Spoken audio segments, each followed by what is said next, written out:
Movie की शुरुआत एक ऐसी दुनिया से होती है जहां इंसान और डायनासोर दोनों मौजूद होते हैं।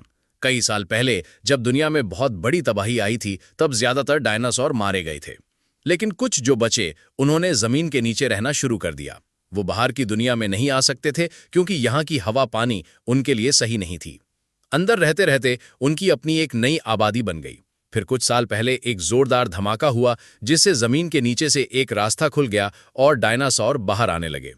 लेकिन जैसे ही वो बाहर की हवा में आए उनमें से कई फिर से मरने लगे क्योंकि बाहर का माहौल उनके लिए जहरीला था।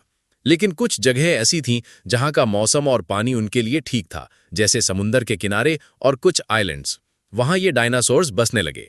अब वो जगह इंसानों के लिए खतरनाक बन चुकी थी, इसलिए वहां इंसानों का जाना बंद कर दिया गया था। लेकिन कुछ बड़ी कंपनीज थीं जिन्हें वहां जाने की इजाजत मिल गई थी ताकि वो डायनासोर पर रिसर्च कर सकें। अब सीन कट होता है और हम साल 2010 में पहुंचते हैं। यहाँ एक कंपनी है इंजन। उसने उन आइलैंड्स में से एक पर एक लैब बना ली थी। वहां बहुत सारे डॉक्टर और साइंटिस्ट काम कर रहे थे।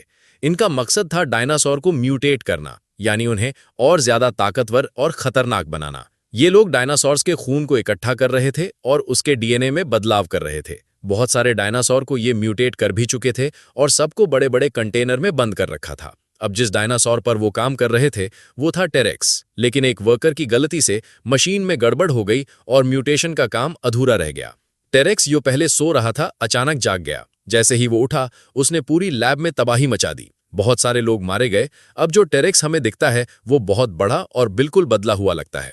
साफ दिख रहा था कि उसका म्यूटेशन काफी हद तक हो चुका है। ये सब देखकर सारे साइंटिस्ट और वर्कर्स वहां से भाग जाते हैं। लैब बंद हो जाती है और कोई दोबारा वहां नहीं आता। अब सीन कट होता है और 17 साल बाद का टाइम दिखाया जाता है। अब साल है 2027। यहां हमें एक आदमी दिखाया जाता है, मार्टिन। मार्टिन एक दवाई बनाने वाली बड़ी कंपनी में काम करता है। नाम है पार्कर। ये कंपनी दुनिया की हर बड़ी बीमारी की दवा बनाती है। इस टाइम एक नई और खतरनाक दिल की बीमारी फैली हुई है जो हर दूसरे इंसान को हो रही है। पार्कर कंपनी की रिपोर्ट कहती है कि आने वाले टाइम में हर 5 में से एक आदमी इससे बीमार हो जाएगा। कंपनी सोचती है कि अगर वो इस बीमारी की दवा बना लें तो पूरी दुनिया में उनकी दवाई की डिमांड होगी। इससे वो न सिर्फ लोगों को ठीक करेंगे बल्कि करोड़ों का मुनाफा भी कमाएंगे। अब रिसर्च में उन्हें पता चलता है कि डायनासोर उनके बहुत काम आ सकते हैं। क्यों? क्योंकि डायनासोर का साइज बहुत बड़ा होता है और उनके दिल भी बहुत ताकतवर होते हैं। अगर उन्हें डायनासोर का खून मिल जाए तो उससे एक खास तरह की दवाई बनाई जा सकती है जो दिल को मजबूत बना दे। इसलिए पार्कर कंपनी मार्टिन को एक मिशन पर भेजती है और कहती है कि 3 अलग-अलग तरह के डायनासोर्स का खून लेकर आ। अब मार्टिन ये काम अकेले तो कर नहीं सकता था, इसीलिए उसने सोचा एक टीम बनानी पड़ेगी। सबसे पहले वो गया जोरा के पास। जोरा पहले स्पेशल फोर्स में कमांडर रह चुकी थी। उसे लड़ाई करना, हथियार चलाना और मुश्किल टाइम में सर्वाइव करना अच्छे से आता था। और चूंकि जहां जाना था वो जगह भी खतरनाक थी, मार्टिन ने सबसे पहले जोरा को ही अपनी टीम में लिया। उसने जोरा से कहा, मैं तुम्हें इस मिशन के लिए बहुत सारा पैसा दूंगा। फिर उसने उसे डिटेल में बताया कि उसकी कंपनी दिल की एक खतरनाक बीमारी पर काम कर रही है और उस बीमारी का इलाज सिर्फ डायनासोर के खून से ही निकल सकता है। उसने ये भी बताया कि यह मिशन बिल्कुल सीक्रेट होगा, क्योंकि अगर सरकार को पता चल गया तो वो कभी इसे करने की इजाजत नहीं देगी। अब जोरा पहले तो मना करती है, लेकिन पैसे इतने ज्यादा होते हैं कि वो मान जाती है और टीम का हिस्सा बन जाती है। इसके बाद मार्टिन जोरा को लेकर एक साइंटिस्ट के पास गया, ओसिम। ये वो डॉक्टर था जिसे डायनासोर के बारे में बहुत कुछ पता था। मार्टिन ने उसे भी सब बता दिया। ओसिम पैसों की वजह से नहीं बल्कि डायनासोर से प्यार की वजह से इस मिशन का हिस्सा बनना चाहता था। वो बस डायनासोर को करीब से देखना चाहता था। अब टीम में 3 लोग हो गए थे, लेकिन ये काफी नहीं थे। इसीलिए जोरा ने अपने 2 पुराने साथियों को बुलाया। दोनों स्पेशल फोर्स से थे। एक फाइटिंग और हथियार में माहिर था, दूसरा ताकतवर था और समंदर में शिप भी चला सकता था। अब टीम में टोटल 5 लोग हो गए। फिर सबने तैयारी की और एक शिप लेकर निकल पड़े मिशन के लिए। रास्ते में 2 और लोग भी टीम में शामिल हो गए। अब टोटल 7 लोग हो चुके थे। सबने नक्शा देखा तो पता चला कि पानी वाले डायनासोर ज्यादातर एक आइलैंड के आसपास मिलते हैं। मार्टिन सबको बताता है कि आज से 17 साल पहले एक कंपनी इंजन यहां डायनासोर पर म्यूटेशन कर रही थी, लेकिन एक हादसे के बाद वो लैब बंद हो गई और सब बिल्डिंग्स वैसे ही पड़ी हैं। अब सीन बदलता है। समंदर में एक छोटी कश्ती दिखती है जिसमें टोटल 4 लोग थे, टेरिसा, उसके 2 भाई बहन और उनके डैड। ये लोग समंदर घूमने आए थे, लेकिन जैसे ही आगे बढ़ते हैं चारों तरफ पानी वाले डायनासोर आ जाते हैं और एक एक करके कश्ती से टकराने लगते हैं। जल्दी ही कश्ती पलट जाती है और सब पानी में गिर जाते हैं। लेकिन खुशकिस्मती से डायनासोर वहां से चले जाते हैं और उनकी जान बच जाती है। टेरेसा के डैड फ्रीक्वेंसी सेट करके सिग्नल्स भेजते हैं। जल्दी वो सिग्नल्स मार्टिन की शिप पर पहुंच जाते हैं। जोरा का साथी लोकेशन देखता है तो पता चलता है कि वो लोग सिर्फ 45 किलोमीटर दूर हैं। लेकिन मार्टिन कहता है पहले मिशन करेंगे फिर मदद करेंगे, मगर जोरा का साथी उसकी बात नहीं मानता और शिप घुमाकर उनकी मदद को निकल पड़ता है। जल्दी ही वो चारों को शिप में ले आते हैं और जान बचा लेते हैं। टेरेसा के डैड सबको बताते हैं कि समंदर में उन पर क्या बीती। सब समझ जाते हैं कि वो हमला पानी वाले डायनासोर ने किया था। अब जैसे ही शिप आगे बढ़ती है, बहुत सारे पानी वाले डायनासोर शिप से टकराने लगते हैं, मगर टीम डरने की बजाय खुश हो जाती है क्योंकि अब वो अपना पहला टास्क कर सकते थे। होसिम ने डायनासोर का खून निकालने के लिए एक तरीका तैयार किया था, एक खास गन जिसमें सुई और कंटेनर साथ लगे होते हैं। जैसे ही सुई डायनासोर के जिस्म में लगती, खून कंटेनर में भर जाता और कंटेनर हवा में उड़ता क्योंकि उसमें पैराशूट होता। फिर टीम के लोग उसे पकड़ लेते। अब जोरा ने जल्दी से एक डायनासोर पर वार किया और डायनासोर का खून हासिल कर लिया। सब बहुत खुश हो गए कि पहला टास्क पूरा हो गया।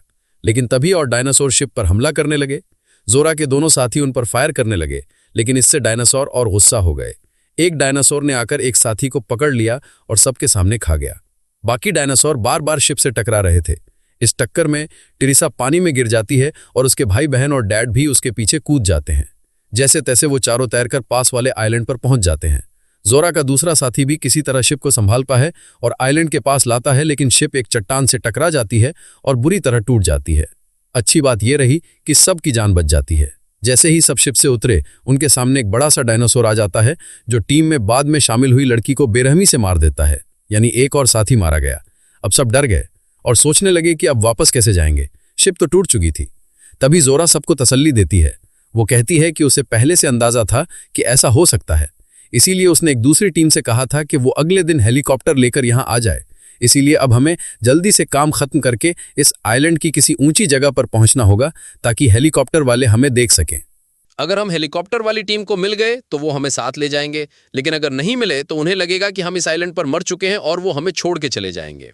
अब इस आइलैंड पर दो ग्रुप थे, एक तरफ जोरा और उसकी टीम थी और दूसरी तरफ टेरेसा अपनी फैमिली के साथ थी।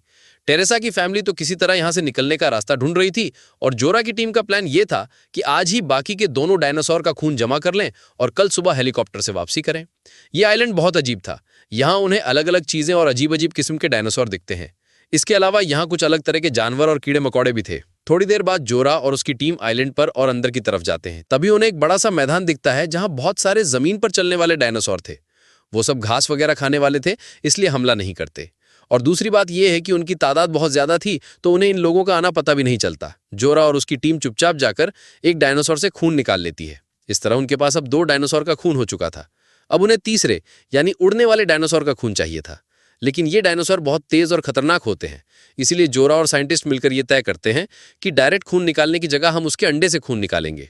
अब इसके लिए वो एक ऊंची चट्टान के पास जाते हैं जहां उड़ने वाले डायनासोर का घोंसला होता है। वहां अंडे पड़े होते हैं। जोरा, साइंटिस्ट और उनका एक साथी धीरे से वहां पहुंचते हैं। साइंटिस्ट एक अंडा उठाता है और उसी से थोड़ा खून निकाल लेता है। अब उनके पास तीनों डायनासोर का खून हो जाता है। लेकिन जैसे ही वो वापस जाने लगते हैं, उड़ने वाला डायनासोर वहां पहुंच जाता है। उसे अपने घोंसले के पास इंसानों को देख बहुत गुस्सा आता है। वो हमला करता है और जोरा के एक साथी को मार देता है। लेकिन जोरा, साइंटिस्ट और मार्टिन किसी तरह वहां से बच निकलते हैं। अब जैसे जैसे अंधेरा होने लगता है, वो लोग और टेरेसा की फैमिली भी उसी पुरानी लैब के पास पहुंच जाते हैं जो इंजन कंपनी की थी। वो सबको सबसे महफूज जगह लगती है, लेकिन यहाँ खतरा और भी ज्यादा निकलता है क्योंकि यहाँ म्यूटेशन वाले बहुत खतरनाक डायनासोर घूम रहे होते हैं। तभी मार्टिन अपनी असली सच्चाई दिखाता है। वो तीनों खून के डब्बे खुद ले लेता है और जेब से गन निकालकर सब पर तान देता है। वो सबको धमकाता है कि अगर कोई आगे आया तो उसे मार दूंगा। इतने में वहां एक बहुत बड़ा और सबसे खतरनाक डायनासोर आ जाता है, वही जो कहानी की शुरुआत में लैब को तबाह कर चुका था। अब वो आते ही मार्टिन पर हमला करता है और उसे खा जाता है। उसके हाथ से खून वाला डब्बा नीचे गिर जाता है, जिसे जोरा उठा लेती है। उसी वक्त हेलीकॉप्टर भी उन्हें लेने आ जाता है, लेकिन डायनासोर उस पर भी हमला कर देता है और हेलीकॉप्टर को तबाह कर देता है। पायलट्स भी मारे जाते हैं। अब सबको एक पुरानी शिप दिखती है जो इंजन कंपनी की ही थी। सब मिलकर तय करते हैं कि अब हम इसी शिप से यहाँ से निकलेंगे। सब जल्दी से शिप में चढ़ जाते हैं, लेकिन टीरेक्स डायनासोर उन्हें देख लेता है और उनके पीछे भागता है। तभी जोरा का एक साथी देख लेता है कि ये डायनासोर जहां से तेज रोशनी आती है वहीं भागता है। इसलिए वो अपनी कुर्बानी देने का फैसला करता है। वो सबको शिप में बिठाकर खुद फ्लेयर जलाता है और डायनासोर का ध्यान अपनी तरफ खींच लेता है। टेरेसा के डैड शिप स्टार्ट करते हैं और सब लोग वहां से निकलने लगते हैं। जोरा बहुत दुखी होती है, लेकिन उसका दोस्त कहता है कि ये करना जरूरी है। थोड़ी देर बाद फ्लेयर की रोशनी बुझ जाती है और सबको लगता है कि डायनासोर ने उसे मार डाला। मगर फिर अचानक एक और फ्लेयर जलता है और जोरा को यकीन हो जाता है कि उसका साथी जिंदा है। वो शिप को वापस उसकी तरफ ले जाती है। उसका दोस्त सही सलामत होता है क्योंकि उसने टी-रेक्स को चकमा दे दिया था। अब सब लोग उसे भी शिप में बिठा लेते हैं और आइलैंड से दूर निकल जाते हैं। रास्ते में साइंटिस्ट जोरा से कहता है कि मार्टिन तो ये तीनों खून के सैंपल सिर्फ एक कंपनी को देना चाहता था, लेकिन ऐसा करना सही नहीं है। अगर एक ही कंपनी को ये ब्लड मिलेगा तो वो दवा बनाकर बहुत महंगी बेचेगी, जिससे गरीबों को दवाई नहीं मिल पाएगी। इसलिए अब ये दोनों मिलकर ये फैसला करते हैं कि ब्लड सब कंपनियों में बराबर बांटा जाएगा, ताकि हर कोई दवा बना सके और सबको, गरीब हो या अमीर, दवाई मिल सके। और इसी अच्छे फैसले के साथ ये फिल्म यहीं पर खत्म हो जाती है।